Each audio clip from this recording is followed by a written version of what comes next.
साथियों को मेरा नमस्कार। दोस्तों, आज हम क्वांटम संख्याओं पर चर्चा करेंगे।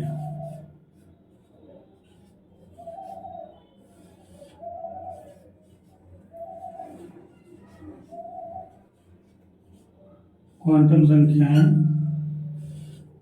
4 प्रकार की होती हैं: n, l, m और s। n को मुख्य क्वांटम संख्या कहते हैं। मुख्य क्वांटम संख्या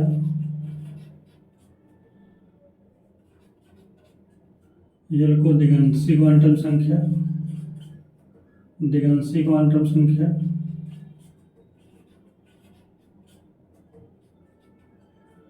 इस m को चुंबकीय क्वांटम संख्या,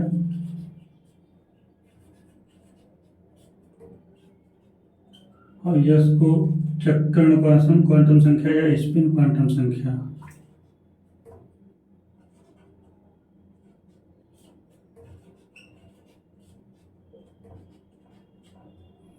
दोस्तों, इन सभी को निकालने के लिए हम एक क्वेश्चन पर चर्चा करेंगे। चर्चा यह है कि आप कैल्शियम के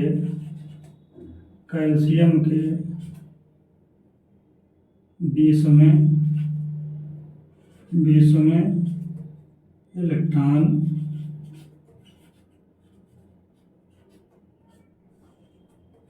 की चारों क्वांटम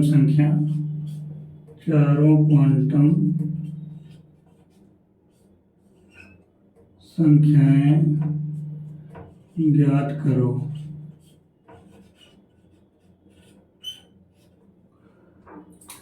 तो दोस्तों, हम चारों क्वांटम संख्याएं ज्ञात करने के लिए सबसे पहले कैल्शियम का इलेक्ट्रॉनिक विन्यास लिख लेंगे। इलेक्ट्रॉनिक विन्यास के लिए हम वही 1s, 2s, 2p, 3s, 3p, 3d, 4s, 4p, 4d, 4f ये इस ग्राफ पे चलेंगे। सबसे पहले इलेक्ट्रॉन 1s में जाएगा, फिर 2s, फिर 2p से होता हुआ 3s, फिर 3p, 4s, इस प्रकार से क्रम होता है। तो यहाँ पे हम देख रहे हैं कि कैल्शियम के 20 इलेक्ट्रॉनों का इलेक्ट्रॉनिक विन्यास 1s, फिर 2s, फिर 2p, फिर 3s, फिर 3p और फिर 4s। इस प्रकार से ये इलेक्ट्रॉनों को बसने का क्रम होता है। तो यहाँ पे 20 इलेक्ट्रॉनों को बसाना है, तो यहाँ पे 2, ये s ऑर्बिटल में 2 ही इलेक्ट्रॉन चूँकि रह सकते हैं, 2 है, फिर इसमें भी 2, इसमें 6, तो 2, 2, 4, 6, 10, 2, 12, 6, 18 और 2, 20। ये हमारा कैल्शियम का इलेक्ट्रॉनिक विन्यास आ गया है। अब हमें क्वांटम संख्याएं ज्ञात करने के लिए इसको थोड़ा विस्तारित रूप में लिखना है। तो यहाँ पे हम कैल्शियम के इलेक्ट्रॉनिक विन्यास को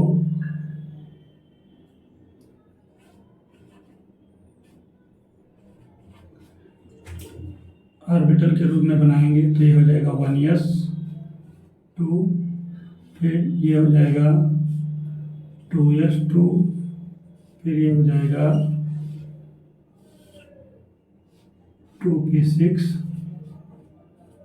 फिर ये हो जाएगा 3s2,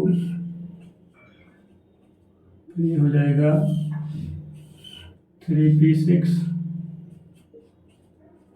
और ये हो जाएगा 4s2।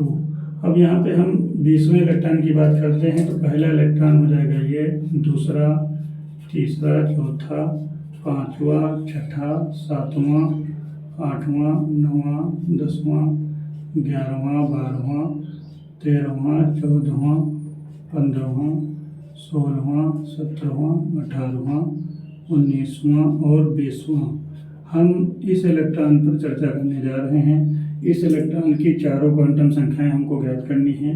तो अब हम यहाँ पे सबसे पहले इस ऑर्बिटल को अलग कर लेते हैं और हमें इस इलेक्ट्रॉन पर चर्चा करनी है। यहाँ पे 4s2 लिखा है। तो अब देखते हैं इस ऑर्बिटल के बारे में चारों क्वांटम संख्याएं इस इलेक्ट्रॉन को कैसे बताती हैं। तो यहाँ पे चूँकि 4s लिखा है, 4s में 4 ये मुख्य क्वांटम संख्या को बताता है, अर्थात हमें n यहाँ से प्राप्त हो रहा है, n बराबर 4। तो हमारी 4 क्वांटम संख्याओं में से एक क्वांटम संख्या हमें प्राप्त हो गई है। अब यल को प्राप्त करने के लिए हमारे पास ऑर्बिटलों का नंबर होता है, जैसे s orbital, p orbital, d orbital और f ऑर्बिटल। इन चारों ऑर्बिटल में यल का मान s के लिए 0, p के लिए 1, d के लिए 2 और f के लिए 3 होता है। चूँकि ये 20वां इलेक्ट्रॉन s ऑर्बिटल में है, इसका मतलब यहाँ पे ये s ऑर्बिटल में यल का मान 0 हो जाएगा। तो ये दूसरी क्वांटम संख्या भी हमें प्राप्त हो गई। अब 20वें इलेक्ट्रॉन के लिए हमें 2 मान रह गए हैं, m और s। तो m का मान हम सबसे बाद में ज्ञात करेंगे, s का मान देख लेते हैं।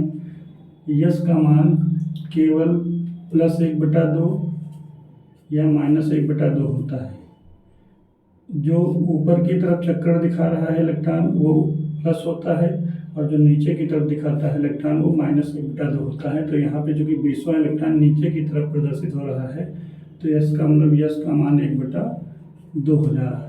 अब m के मानों के लिए हम थोड़ी चर्चा करेंगे। m के मान के लिए भी एक चित्र का सहायता लेते हैं। ये s ऑर्बिटल है, p ऑर्बिटल में 3 खाने होते हैं, तो ये p ऑर्बिटल है। d में 5 कोष्ठक होते हैं, तो ये 1 2 3 4 5 ये d ऑर्बिटल हो गया।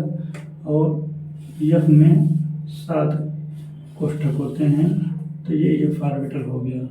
1 2 3 4 5 6 7। अब यहाँ m के मान के लिए बीच वाला सदैव 0 रहता है। यहाँ पे ये 0 हो जाएगा, यहाँ पे बीच वाला है ये खाना, ये 0 हो जाएगा। यहाँ पे 1 2 3 4 5 6 7 में ये 0 हो जाएगा। m के मान के लिए हम सदैव ये लिख देंगे, m का मान बीच में 0 हो जाएगा। इधर +1 इधर -1, इधर +1 +2 +1 -1 -2। इसी प्रकार f ऑर्बिटल में +1 +2 +3 -1 -2 -3। इस चित्र को देख के हम ये ज्ञात कर सकते हैं कि चूँकि ये 20वां इलेक्ट्रॉन s ऑर्बिटल में है, तो s ऑर्बिटल में केवल एक ही कोष्ठक है जहाँ पर m का मान 0 होता है। तो इस प्रकार हम चारों क्वांटम संख्याएं 20वें इलेक्ट्रॉन की ज्ञात कर सकते हैं। अब आते हैं दोस्तों, यदि हम 20वें इलेक्ट्रॉन की जगह हमें ये ज्ञात करना हो कि हम 19वें इलेक्ट्रॉन की, अगर कहीं हमें 19वें इलेक्ट्रॉन की चारों क्वांटम संख्याएं ज्ञात करना हो तो हम कैसे ज्ञात करेंगे। तो वही तरीका है, n का मान हो जाएगा, 19वां इलेक्ट्रॉन 4s में है तो ये n का मान 4 हो जाएगा। l का मान हो जाएगा, s में ही है चूँकि, तो s के लिए वो 0 हो जाएगा। m का मान भी 0 ही हो जाएगा, और s का मान -1/2 हो जाएगा, +1/2 हो जाएगा, क्योंकि ये ऊपर की तरफ इलेक्ट्रॉन प्रदर्शित हो रहा है। इस प्रकार हम चारों क्वांटम संख्याएं कैल्शियम के किसी भी इलेक्ट्रॉन के लिए चारों क्वांटम संख्याएं ज्ञात कर सकते हैं। धन्यवाद।